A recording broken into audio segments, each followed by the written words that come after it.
Hey guys, Michael with Open Book Build here. So today I want to share with you the house design you see behind me here. It's a really cool house, it's efficient to build, and it has some serious character. I'm also going to share with you the current total material package price for this house, along with the total rough estimated cost to build. So let's first take a look at the house design.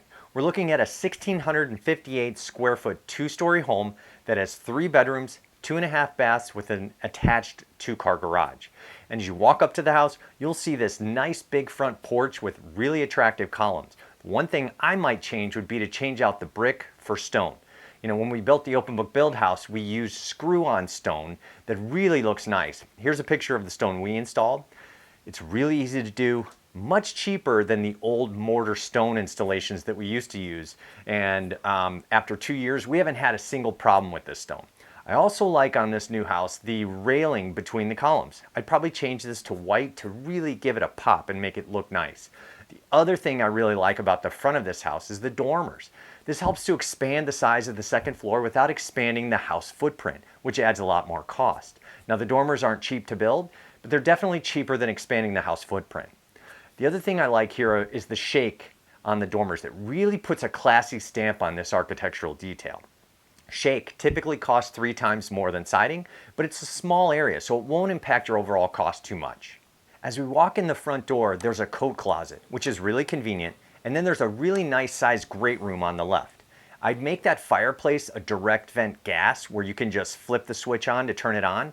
And by the way, this is a much more efficient way to run that fireplace than if you use the traditional wood burning fireplace, which really lets all the heat in the house go right up through that chimney.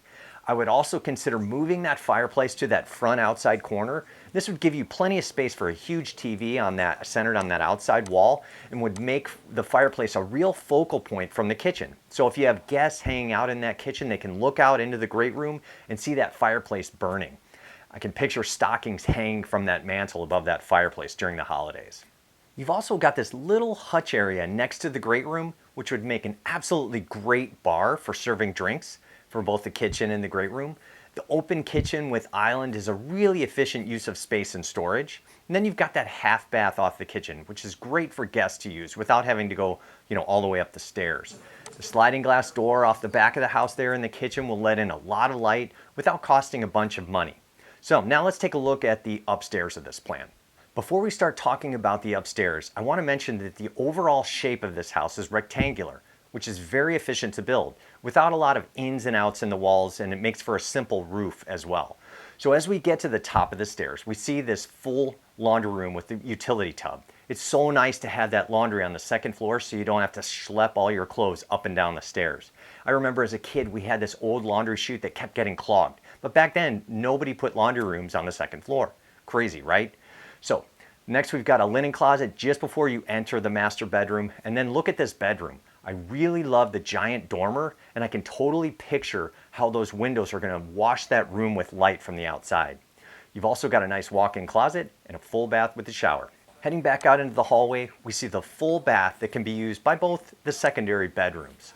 Now these bedrooms are on the kind of smallish side, but for young kids or maybe a workout room or even for an office, these would be perfect. Now both secondary bedrooms have walk-in closets. Now it's important to note that bedroom 3 is above the garage, which provides a serious savings because we're not adding additional roofing, roof framing, or foundation for this living space.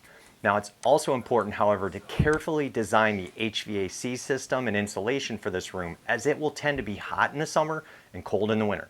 So it's important to work with the trade contractors to make sure this bedroom over the garage will be comfortable. As you can see, this house design is very efficient. And for those of you who decide that you might want more information about this plan, I'm going to put the link to the website for advanced house plans in the description, and that's the company that sells this plan. So before I get into the cost to build this house, I want to talk to you a little bit about how I came up with the labor and material costs. I've been building homes for many years, and I put my experience with costs into this, as well as National Construction Database numbers. Will these costs be exactly what you can expect in your location? Absolutely not. There are way too many variables going into this equation. I'm giving you the best rough cost estimate I can give you without looking at your local market for trade and material supply. building codes, specific lot conditions that you might have, or specific choices that you might want to make with finishes in the house. And the list goes on and on. The idea here is to give you a rough idea of what this house will cost to build today. As I tell our students in our Owner Builder online course, your accurate cost estimates will only come after bidding the project out to a minimum of 3 companies per budget line item.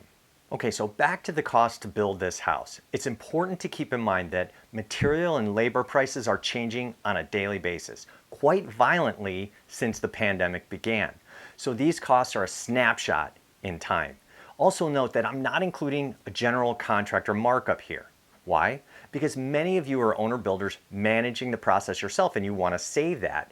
Or you might decide to hire a general contractor with a cost plus contract, and this video will help you with that. So the current material package price at the time this video was shot for everything above the foundation is $127,000.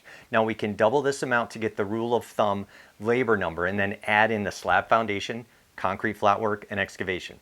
This brings us to a total rough estimated cost to build this house of $285,000. Again, this is for a slab foundation. If you'd rather have a basement, you might want to watch our last video to see what that would add to the cost. I'll put the video link in the description below in case you haven't seen that video. Also, keep in mind that this number doesn't take into consideration land cost, extra building code requirements for high wind areas or earthquake codes, or permit or impact fees that can vary quite a bit from one location to the next. So that's about it for today, guys. Stay tuned for our next video where I'll be giving you a rule of thumb way to estimate what the current cost to build is in your area. This is Michael with Open Book Build. Thanks for watching.